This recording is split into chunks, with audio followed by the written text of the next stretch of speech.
Bangga menjadi anak Indonesia. Indonesia adalah negara yang besar dan memiliki beragam perbedaan dalam agama, suku, ras, budaya, dan bahasa.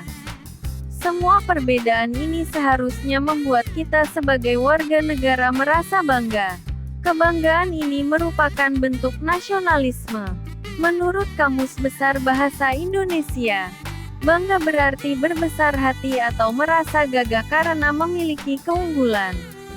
Kebanggaan sebagai bangsa dan bertanah air Indonesia dapat diwujudkan dalam bentuk perasaan besar hati atau bahagia menjadi bagian dari Indonesia.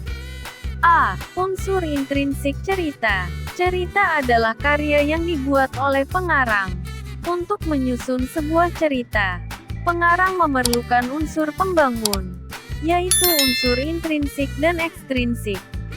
Unsur intrinsik adalah unsur yang berasal dari dalam cerita, sedangkan unsur ekstrinsik berasal dari luar cerita.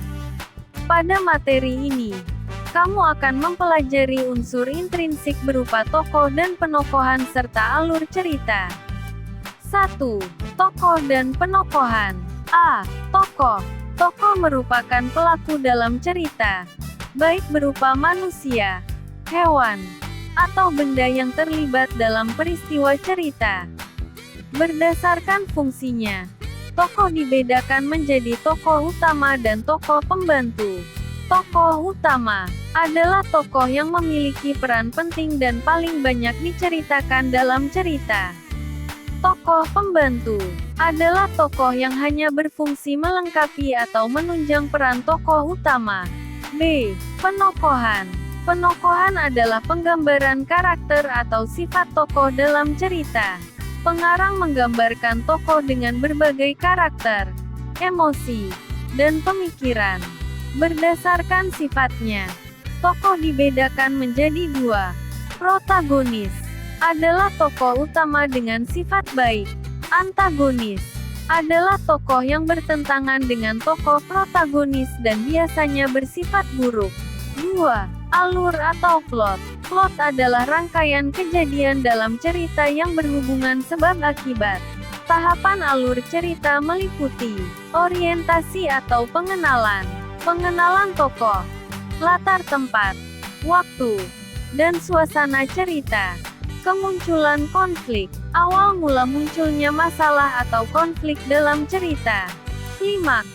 Puncak konflik atau ketegangan dalam cerita. Konflik menurun. Tahap ketika konflik mulai menemukan solusi. Penyelesaian. Tahap akhir di mana masalah dalam cerita terselesaikan. B. Mengisi formulir. Formulir adalah lembaran kertas berisi pertanyaan yang harus diisi dengan data diri. Formulir digunakan untuk tujuan resmi, seperti pendaftaran atau pemesanan. Formulir terdiri dari 3 bagian. Bagian kepala, berisi keterangan lembaga yang membuat formulir, seperti nama, alamat, logo, dan kontak lembaga. Bagian tubuh, berisi data yang harus diisi dengan lengkap, seperti nama, alamat, tempat dan tanggal lahir. Bagian ekor, berisi tempat, tanggal pengisian, nama lengkap, dan tanda tangan pengisi formulir. C. Surat resmi dan surat pribadi. Surat adalah alat komunikasi yang digunakan untuk bertukar pesan. Berdasarkan tujuannya, surat dibedakan menjadi surat resmi dan surat pribadi. 1. Memahami informasi pokok dalam surat resmi. Surat resmi adalah surat yang dikeluarkan oleh lembaga, instansi, atau kantor pemerintah. Surat ini umumnya berisi informasi kedinasan, seperti pengumuman atau pemberitahuan. Surat resmi menggunakan bahasa baku yang singkat dan lugas.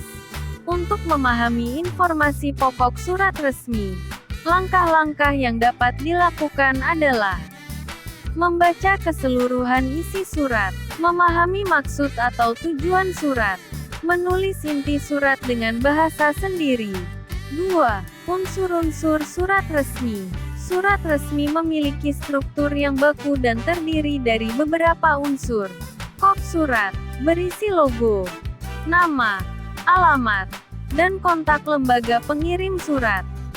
Tanggal pengiriman, ditulis di sebelah kanan, sejajar dengan nomor surat. Nomor surat, berisi kode penomoran surat keluar dari instansi. Lampiran, lembaran tambahan yang disertakan dalam surat. Hal, garis besar isi surat. Alamat tujuan, alamat penerima surat. Salam pembuka, sapaan atau salam penghormatan. Isi surat, berisi pembuka, inti, dan penutup surat. Salam penutup, sapaan penutup yang menunjukkan penghormatan. Identitas pengirim, berisi tanda tangan dan nama terang pengirim. 3. Surat pribadi. Surat pribadi adalah surat yang ditulis untuk keperluan pribadi dan bisa menggunakan bahasa formal atau informal, tergantung kepada siapa surat tersebut ditujukan. 4. Unsur-unsur surat pribadi. Surat pribadi memiliki beberapa unsur: tempat dan tanggal penulisan surat, alamat penerima surat, salam pembuka, isi surat, salam penutup, identitas pengirim. Perbedaan surat resmi dan surat pribadi. Tujuan surat resmi untuk urusan formal, surat pribadi untuk komunikasi informal. Bahasa surat resmi menggunakan bahasa baku. Surat pribadi lebih bebas. Struktur surat resmi memiliki struktur lebih ketat. Pengirim surat resmi dikirim oleh lembaga. Surat pribadi dikirim oleh individu. Kesan surat resmi bersifat profesional. Surat pribadi lebih intim. D. Menulis surat elektronik. Surat elektronik (email) adalah surat yang dikirim melalui internet. Surat elektronik mirip dengan surat pribadi dalam hal unsur-unsurnya, tetapi tanggal pengiriman otomatis ditulis oleh sistem.